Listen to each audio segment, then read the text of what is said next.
دوسروں کی زمین جب خریدے بھی اس وقت بھی بہت احتیاط کیجئے، اور اگر وراثت کی زمین ہے تو ایک دوسرے کا حصہ دینے میں جلدی کیجئے، کنجوسی مت کیجئے، دیر مت کیجئے۔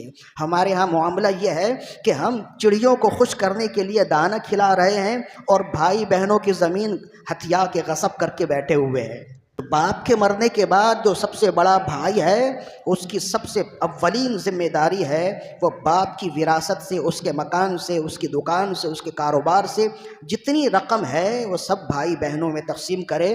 اسے وراثت کہتے ہیں، اسے ورثے کی رقم کہتے ہیں، اور یہ اللہ نے پہلے ہی کہہ دیا کہ یہ ہر ایک کا حق ہے، اور اللہ نے ہر ایک کا حق متعین کر دیا ہے، اور اس میں جتنی دیر ہوگی، جتنی تاخیر ہوگی، مزید اور پیچیدگیاں بڑھیں گی۔ اسی وجہ سے کہا گیا کہ وراثت کے مال میں جتنی جلدی تقسیم کر دی جائے اتنا ہی اچھا ہے۔ ہمارے ہاں تو الٹا طرفہ تماشا ہے کہ 4 بھائیوں میں سے مرنے کے بعد اگر ایک بھائی نے زمین سے اپنا حصہ لے لیا تو 3 بھائی ناراض ہو جاتے ہیں۔ بھئی وہ اس کا حق ہے، اللہ نے اسے حصہ دیا ہے، تمہیں ناراض ہونے کی کیا ضرورت ہے؟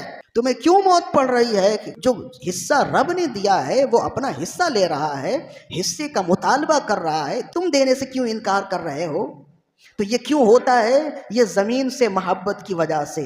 ایک چاہتا ہے کہ ساری زمین میری ہو، میں کسی کو نہ دوں۔ اگر 3 بھائیوں میں سے ایک بہن بھی ہے تو تینوں بھائی یہ کہتے ہیں بھائی بہنوں کا کوئی حصہ نہیں ہے، بھائیوں کا ہی حصہ ہے۔ تینوں بھائیوں نے آپس میں تقسیم کر لیے۔ اب بہن تو بیچاری وہ کمزور ہے، بھائیوں کی محبتوں میں بھی آ جاتی ہے، وہ خاموش ہے، تو یہاں تو وہ خاموش ہے، لیکن قیامت کے دن تو پکڑ ضرور ہے نا۔ حتیٰ کہ علماء نے لکھا اس میں 2 رائے کسی کی نہیں ہے۔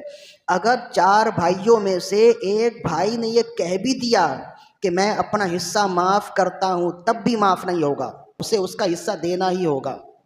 علماء نے فرمایا اگر وہ نہ لے اس کا حصہ لپیٹ کر اس کے دروازے پر رکھاؤ۔